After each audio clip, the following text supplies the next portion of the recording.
নমস্কার, কেমন আছেন সবাই? বিট্টুর দিনযাপনের আরও একটি নতুন ব্লগে আপনাদের সকলকে স্বাগত জানাই। তো প্রথমেই আপনাদের সকলের কাছে ক্ষমা চাইছি, কারণ এই ভিডিওটা অনেক দিন আগের, কিন্তু আমার দিতে প্রায় 1 মাস দেরি হলো, কারণ নানা রকম কাজে আমি ব্যস্ত ছিলাম। তার জন্য এই ভিডিওগুলো আমি ঠিক এডিট করার সময় করে উঠতে পারছিলাম না। তো অবশেষে সময় করে একটু ভিডিওগুলোকে এডিট করলাম। তো এটা হলো আমাদের সেই মালদায় যে বিয়েবাড়িতে গেছিলাম, সেই বিয়েবাড়ি থেকে এটা হলো ফেরার দিনের সময়। আমরা এখন বাড়ি ফিরছি, মানে কলকাতায় ফিরছি মালদার থেকে। আর সকালবেলা 7টার সময় ঘুম থেকে উঠে হোটেল থেকে আমরা মালদা স্টেশনে গেছিলাম। সেখান থেকে তেভাগা এক্সপ্রেস, যেটা সকাল 8:10-এ মালদা থেকে ছাড়ে আর কলকাতায় ঢুকবে প্রায় দুপুর 2টো নাগাদ। তো আমরা এখন সেই ট্রেনে করেই মালদা থেকে কলকাতায় ফিরছি। এটা বিয়ের পরের দিনই একদম, মানে এটা হলো 1 ফেব্রুয়ারির ভিডিও। তো যাই হোক, এখন আমি একটু বাইরে এসে দাঁড়িয়েছিলাম ট্রেনে, ওরা সব ভেতরে বসেছিল। তো যাওয়ার সময় কিছু কথা খুব মনে হচ্ছিল যে এই 2 দিন আগে যখন মালদায় যাচ্ছিলাম, সেই সময়টা কতটা এক্সাইটমেন্ট কাজ করছিল যে মালদায় যাচ্ছি, এক বিয়েবাড়ি বা অনেক আনন্দ, সব কিছু নিয়ে একটা আলাদাই অনুভূতি ছিল। কিন্তু ঠিক ফিরে আসার সময় তার বিপরীত, কোথাও যেন একটু মন খারাপ সেখান থেকে চলে আসার। আসলে এরকমই হয়, তাই না?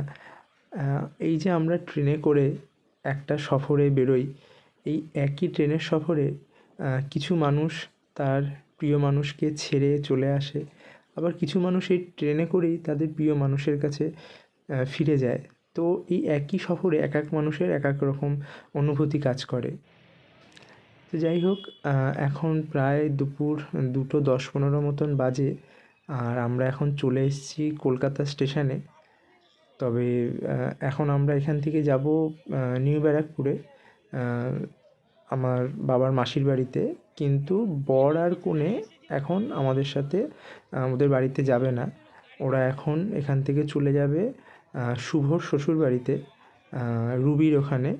কারণ এখন যেহেতু দিনের বেলা, আর আমার বাবার মাসির বাড়ির নিয়ম হচ্ছে সন্ধেবেলা বউ আসবে। তো এখন বিকেল 5:10-15 মতন বাজে। আমরা এখন নিউ ব্যারাকপুরে এসে ফ্রেশ হয়ে খেয়ে দেয়ে রেডি হয়ে এখন আমি আর শুভ আবার বেরোচ্ছি, বর কনেকে আনতে যাচ্ছি।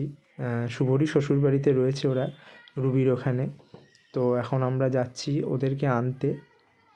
কারণ যেটা আগেই বলছিলাম, ওদের বাড়ির নিয়ম যে বউ সকালবেলা, মানে দিনের আলো থাকতে বাড়িতে আসবে না, সন্ধেবেলায় আসবে।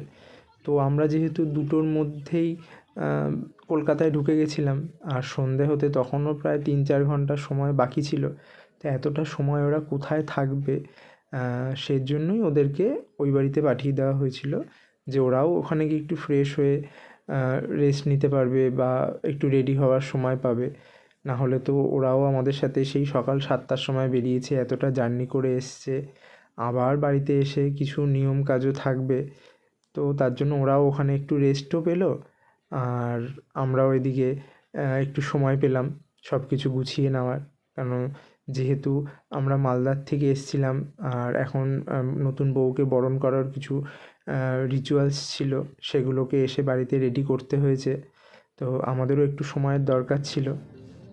তো বলতে বলতে সায়েন্স সিটির সামনে চলে এসেছি, আর একটু বাদেই রুবি, ওখানেই শুভ শ্বশুরবাড়ি, আর ওখানেই যাচ্ছি এখন আমরা ওদেরকে আনতে। ওরাও রেডি হয়েই আছে, আমরা গিয়েই তারপর আবার বেরিয়ে যাব।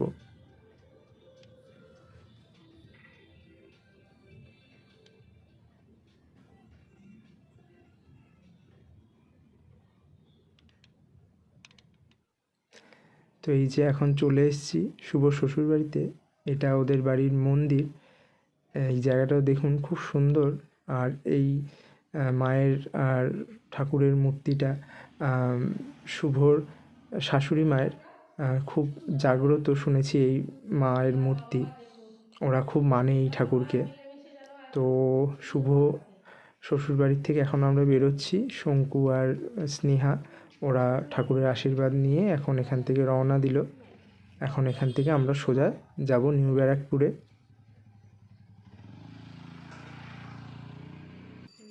কাকু কাকিমা আমাদের সঙ্গেই যাবে এখন। তো এক গাড়িতে যেহেতু সবার হবে না, শুভ শঙ্কুকে নিয়ে এই গাড়িতে করে বেরিয়ে যাচ্ছে, আর আমি পরে ওদের পেছন পেছন কাকুর গাড়ি করে কাকুদের সঙ্গে যাব। তো আমরাও এখন বেরিয়ে পড়েছি ওদের পেছন পেছন।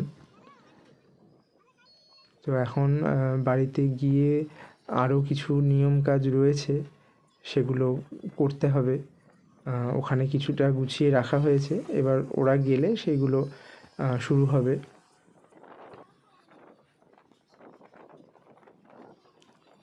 তো এই যে দেখতে পাচ্ছেন, এই কিছুক্ষণ আগে এখান থেকেই গেছিলাম সায়েন্স সিটি, এখন আবার এখান থেকেই নিউ ব্যারাকপুরের দিকে রওনা দিয়েছি আমরা। এখন প্রায় সন্ধে 8টা সাড়ে 8টা মতন বেজে গেছে, অনেকটাই রাতও হয়ে গেছে আমাদের বেরোতে। তো এখন চলে এসেছি আমরা। তো আমি একটু আগেই ঢুকে গেছি, ঢুকে আমি এখন গেটের এপারে চলে এসেছি, মানে বর্ডারের এপারে চলে এসেছি বলাটাই ভালো হবে। ওরা এখন বর্ডারের ওপারে রয়েছে। তো যেহেতু বর্ডারের ওপারে রয়েছে ওরা, তো তার জন্য ওদের এই বর্ডার পাস করে আসার জন্য তো কিছু মাশুল দিতেই হবে। তো সেই মাশুল নেওয়ারই ব্যবস্থাপনা চলছিল। আসলে কিছুই না, সবাই মিলে আমরা গেট আটকেছিলাম বর বউকে ঢুকতে দেওয়ার আগে। তো এখন দরদাম চলছে যে কত টাকা দিলে তারা এই গেট পেরিয়ে বাড়িতে ঢোকার অনুমতি পাবে।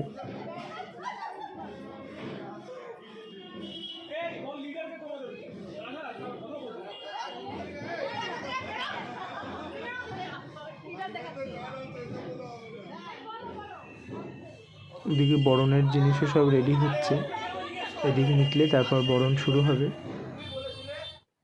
তো ফাইনালি দরদাম এক জায়গায় ফিক্সড হয়েছে এবং আমরা তাতে রাজি হয়ে ওদেরকে ভেতরে ঢোকার পারমিশন দিয়েছি। তো যাই হোক, এই ছোট ছোট আনন্দ মুহূর্তগুলোই তো বিয়ের বিশেষ বিশেষ জায়গা, তাই না? এইভাবেই তো একটা বিয়ের প্রত্যেকটা মুহূর্ত আমাদের সবার স্মরণীয় হয়ে থাকে। এই ছোট ছোট মুহূর্তগুলো নিয়েই তো জীবন, তাই না বলুন? তো এখন কাকিমা আসছে, এসে ওদেরকে বরণ করবে। তো কাকিমা এসে গেছে, কাকিমা আর বৌদি দুজনে মিলে ওদেরকে বরণ করে নিচ্ছে।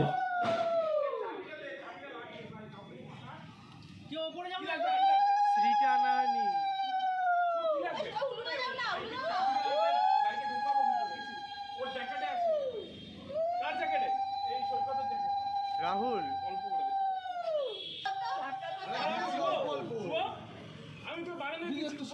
তো এদিকের বরণ হয়ে গেছে, এরপর কনে মানে বউ এবার বাড়িতে ঢুকবে।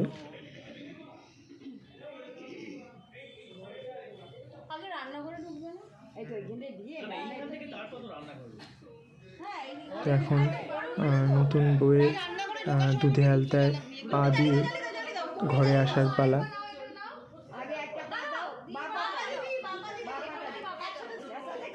বেচারি বড্ড কনফিউজ হয়েছিল, মানে সবাই মিলে চারিদিক থেকে এত কথা, এত নিয়ম, এত কিছু বলছিল যে ও কোনটা ছেড়ে কোনটা করবে বুঝে উঠতে পারছিল না। পাশাপাশি ঢোক। তো এখন ওরা এসছে রান্নাঘরে। তো এইখানে কিছু ছোটোখাটো নিয়ম আছে, বলে নাকি নতুন বউ বাড়িতে আসলে প্রথম এই দুধ উতলানো দেখতে হয়, এবং দেখে বলতে হবে যে সংসারেও এইভাবেই যেন উতল আসে। যদিও নিয়মগুলো খুব সিগনিফিকেন্ট, আসলে নতুন বউকে কোথাও গিয়ে বোঝানো যে তুমি আজকের থেকে এই সংসারের অংশ হলে, এই পরিবারের একটা সদস্য হয়ে উঠলে, তো এই ছোটো ছোটো নিয়মগুলোর মাধ্যমেই সেটা নতুন বউকে বুঝিয়ে দেওয়া হয় এবং তাকে পরিবারের সকলে মিলে সাদরে গ্রহণ করে। তো এই নিয়মগুলোই হলো তার একটা সিগনিফিকেন্ট, যে কীভাবে একটা পরিবার একটা নতুন সদস্যকে নিজেদের পরিবারের অংশ করে তোলে। তো কাকিমা এখন ওদেরকে আশীর্বাদ করছে। এরপর বাড়ির আরও যারা বাকিরা রয়েছে, ওর দাদা বৌদিরা সবাই মিলে এক এক করে আশীর্বাদ করবে। আর এই যে দেখুন, এখন কানে মধু দেওয়া হচ্ছে। বলে নাকি নতুন বউয়ের কানে মধু দিলে সে যখনই যা শুনবে সে সব মধুর কথা শুনবে। তো তার জন্য কাকিমা নতুন বউয়ের কানে মধু দিয়ে দিল এখন।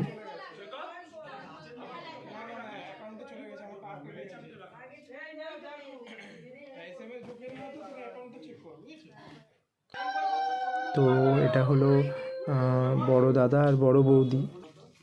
প্রথমে ওরা আশীর্বাদ করছে, এরপর শুভ আর রিয়া ওরা দুজন আশীর্বাদ করছে। ওরা হচ্ছে শঙ্কুর মেজো দাদা আর মেজো বৌদি। তো মোটামুটি আরও সবাই পরপর আশীর্বাদ করেছে, সবটা আমার ব্লগে নেওয়া হয়নি। তো এখন আশীর্বাদ পর্ব মিটে গেছে, আর এখন এই যে ছোটোখাটো কিছু খেলার নিয়ম আছে ওদের বাড়িতে। তো এখন সেই নিয়মগুলোই করানো হচ্ছে ওদেরকে দুজনকে দিয়ে। দূরে রাখ, এবার একটু দূরে রাখ, একটু দূরে রাখ। আওয়াজ করলে কি হবে, ঝগড়া হয়? বলে নাকি এই নিয়মটাতে দেখা হয় যে নতুন বউ কত সুন্দরভাবে এবং কত সন্তর্পণে তার সংসার সামলাতে পারে, এইটাই তার পরীক্ষা করে দেখা হয় এই নিয়মের মাধ্যমে, যে কোনো আওয়াজ না করে কী করে প্রদীপের ঢাকাটা দিতে হয়। বউকে খাটাবে না। যদিও এই সব বিষয়গুলোই একটা রিচুয়াল বলতে পারেন, আবার কিছু কিছু মজার মুহূর্তও বলা চলে।